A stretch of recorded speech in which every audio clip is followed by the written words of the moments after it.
हम किधर चले। अख्तर भाई बड़ा मज़ा आ गया यार।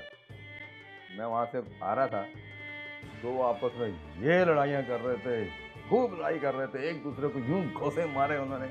और मुझे तो बड़ी खुशी हुई यार, बहुत खुशी हुई। मैंने कहा ये और मारे इनको। भाई बात ये है कि आप किसी मुसलमान के दुख पर खुश हो रहे हो और ये कहीं नहीं लिखा हुआ कि किसी मुसलमान के दुख में खुश होना चाहिए। और मेरे ख्याल में इससे ज़्यादा आपको समझाने की ज़रूरत नहीं। अख्तर भाई आप नहीं समझते, जितना उन्होंने मेरे साथ किया है ना, मैं आपको बता नहीं सकता। और जिस अंदाज से उनके साथ हुआ है ना, बस मेरा बदला पूरा हो गया। अल्लाह रब्बुल इज़्ज़त ने एक मोमिन को दूसरे का भाई करार दिया है और नबी करीम सल्लल्लाहु अलैहि वसल्लम का इरशाद है कि हर मुसलमान का दूसरे मुसलमान पर उसका खून, जानो माल और इज्जत हराम है। मगर फी ज़माना हम अपने मुआशरे में देखते हैं कि बहुत से लोग दूसरों की तकलीफ पर खुशी का इजहार करते हैं। किसी को दुख और परेशानी में देखकर इत्मीनान का सांस लेते हैं और बाज यहाँ तक कह देते हैं, देखा उसे हमारी बद्दुआ लगी है और जैसा हम चाहते थे ना कि उसके साथ बुरा हो, वैसा ही हुआ है उसके साथ। कि देखा उसे हमारी बद्दुआ लगी है और हम चाहते थे कि उसके साथ बुरा हो और ऐसा ही हुआ। लेकिन याद रखने की बात ये कि हम अगर आज किसी की आजमाइश या परेशानी पर मुसरत का इजहार करते हैं तो कल खुद भी किसी परेशानी में गिरफ्तार हो सकते हैं। इसलिए किसी की तकलीफ पर खुशी का इजहार कैसा। आज के दौर में अगर हम रास्ते से गुजरते हुए देखें कोई इंसान तकलीफ में है, हम मुस्कुराकर गुजर जाते हैं।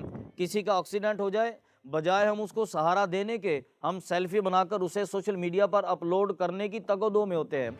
हत्ता कि अगर हमारे किसी रिश्तेदार को कोई तकलीफ़ आ जाए, वो किसी मुसीबत का शिकार हो जाए, हम इसलिए खुश हो जाते हैं कि वो मुझे अच्छा नहीं लगता था, बल्कि हम समझते हैं कि मैं उससे चूँकि नाराज़ था तो उस पर यह मुसीबत और तकलीफ़ आनी चाहिए। याद रखिए नबी पाक सल्लल्लाहु अलैहि वसल्लम ने इरशाद फरमाया कि तुम मुझे एक चीज़ की ज़मानत दे दो, मैं तुम्हें 4 चीज़ों की ज़मानत देता हूँ।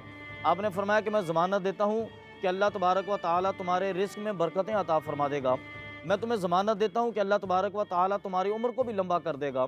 आपने फरमाया कि मैं ज़मानत देता हूँ कि कल बरोज़ क़यामत तुम्हारा हिसाब किताब बहुत आसान हो जाएगा। और मैं इस चीज़ की भी ज़मानत देता हूँ कि अल्लाह तबारक व ताला ने जो जन्नत तैयार की है वो जन्नत भी तुम्हें अता फरमा देगा।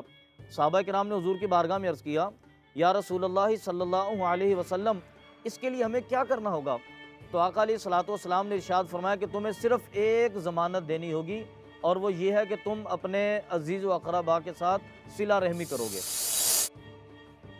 इरशाद बारी ताला, और वो लोग जो बगैर किसी कसूर के मोमिन मर्दों और मोमिन औरतों को तकलीफ पहुंचाते हैं, उन्होंने यकीनन बहुतान और सरी गुनाह का बोझ उठाया। हदीस मुबारका हजरत वासिला बिन अस्का रज़ियल्लाहु ताला अन्हु से रिवायत है कि रसूलुल्लाह सल्लल्लाहु अलैहि वसल्लम ने फरमाया, अपने भाई की तकलीफ पर खुशी का इजहार न करो कि अल्लाह ताला उस पर तो रहम फरमा दे और तुम्हें आजमाइश में डाल दे।